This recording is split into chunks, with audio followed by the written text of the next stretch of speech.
7h36, bonjour Adrien Gindre. Bonjour Bruce. Votre invité ce matin est député Rassemblement National de la Somme, Jean-Philippe Tanguy. Bonjour Jean-Philippe Tanguy. Bonjour Monsieur Gindre. C'est jour d'élection présidentielle aux États-Unis. Et vous alors, vous êtes plutôt Harris ou Trump? Moi je suis français, je ne me prononce jamais sur les élections étrangères. Ça c'est une réponse commode pour éviter de répondre à la question. Bah, Est-ce que c'est comme ma doctrine. certains, vous diriez que vous aimez le patriotisme de Trump? Bon, je préfère les dirigeants patriotes aux dirigeants non patriotes, mais Monsieur Trump défendra les intérêts américains et souvent contre les intérêts français. Donc moi je pense que seuls les dirigeants français sont capables de défendre la France et qu'il n'y a rien à attendre d'amis ou de partenaires à l'étranger. S'il y a un conflit avec la France, Monsieur Trump en avait eu un par exemple avec les vins et spiritueux français, il s'en vante d'ailleurs, il avait été dur avec la France. Donc Trump ou Harris, les Français ne doivent compter que sur eux-mêmes. Il n'y en a pas l'un des deux qui sera plus conciliant avec nos intérêts ou plus en accord avec nos valeurs? Non, les Américains ne sont conciliants qu'avec eux-mêmes. En 2017, Marine Le Pen avait tenté d'obtenir un rendez-vous avec Donald Trump. En 2018, elle avait tenu une conférence avec l'un de ses conseillers, Steve Bannon. Est-ce qu'elle referait tout ça ou est-ce que c'était des erreurs? Non, mais c'est normal de voir rencontrer M. Trump quand il est élu ou quand il est une personnalité politique importante. Moi aussi, je suis invité aux États-Unis comme parlementaire, je rencontrerai des dirigeants américains, quels que J'ai pas le soient souvenir qu'elle l'ait fait avec des démocrates. les partis. Je crois que les démocrates n'ont pas spécialement souhaité nous rencontrer, mais s'ils souhaitaient le faire, nous le ferions aussi. Moi, ça m'est arrivé, par exemple, à Paris, de rencontrer des représentants démocrates ou républicains qui étaient en vadrouille dans notre capitale, comme je rencontre des dirigeants indiens, des dirigeants japonais, bref, les grands dirigeants et nos alliés. Ça vous embarrasserait qu'on vous accole l'image de Trumpiste français?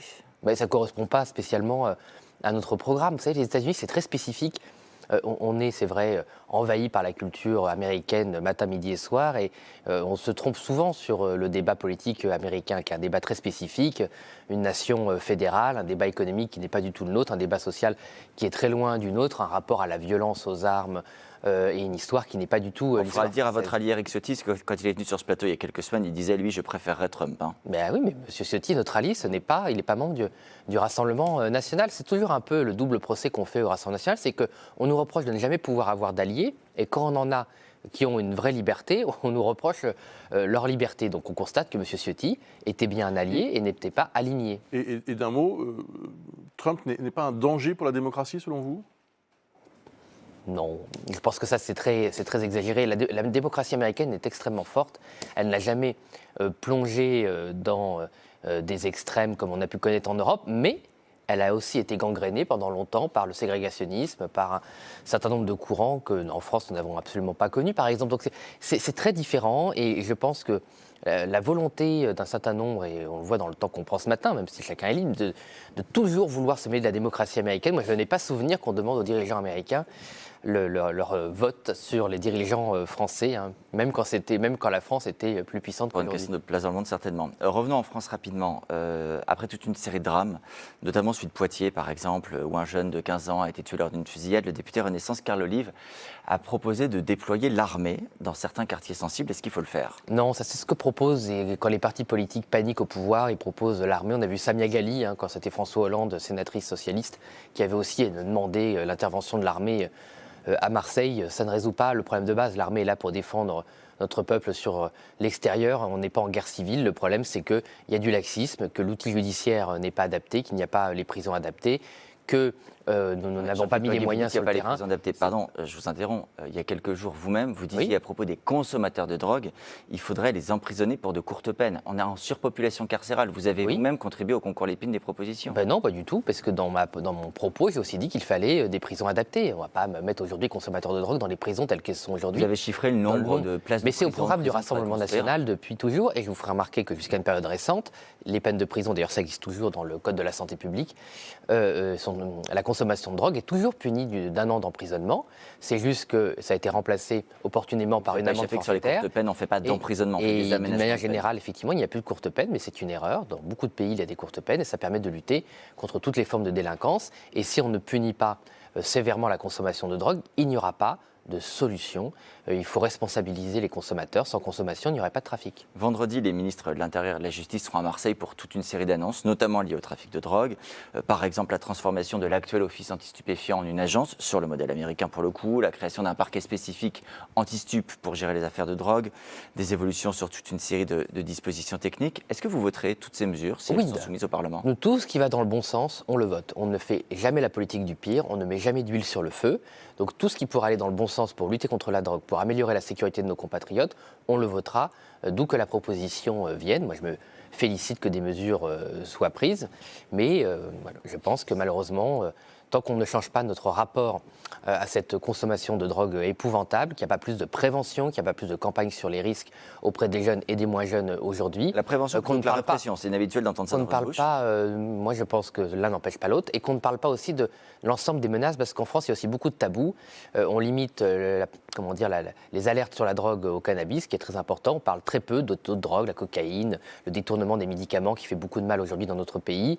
Et j'aimerais pas qu'on attende d'être dans une situation comme aux États-Unis, où l'espérance de vie des Américains a chuté à cause d'une forme d'épidémie, il faut bien le dire, hein, de drogue, de consommation de drogue, et qu'on réagisse trop tard. Jean-Philippe Tanguy, les votes en ce moment, ça concerne plutôt le budget. Alors en l'occurrence, hier, les députés n'ont pas réussi à terminer l'examen de la partie dépenses du budget de la sécurité sociale. En revanche, il y a eu un vote sur la partie recettes, avec les voix de la gauche, l'abstention du RN contre l'avis de la majorité. Hier matin, le ministre de l'économie, Antoine Armand, disait « le RN rejoint l'extrême gauche sur les sujets économiques ». Bon, en l'occurrence, sur le vote d'hier soir, il n'a pas totalement tort, parce que vous avez servi de béquille à la gauche pour que ce texte passe.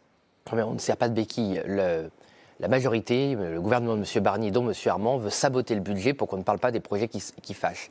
Si le texte était bloqué hier, on ne parlait pas des retraites.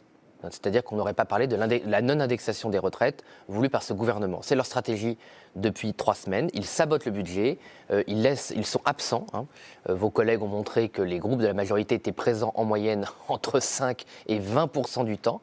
C'est-à-dire 3 fois moins que les députés Rassemblement National. Et ils laissent passer toutes les dingueries de la gauche pour ridiculiser le Parlement. Il n'y a pas que les retraites. L'argument du ministre de l'économie, je vais le rappeler pour ceux qui nous regardent, c'est-à-dire ce sont des dizaines de milliards d'impôts qui sont votés. Et ça, c'est parce que le RN, votre parti, les vote avec le nouveau... Quel impôt, par exemple ? Par exemple, sur les armateurs, la niche pour les armateurs, l'exit tax. Oui. Également, vous vous êtes retrouvé en commission avec le nouveau Front Populaire. Oui, l'exit tax, ça a été proposé par un amendement LR, c'est-à-dire de la majorité de Michel Barnier, puisqu'on rétablit un impôt qui existait sous Nicolas Sarkozy. La niche armateur, ça correspond à une entreprise.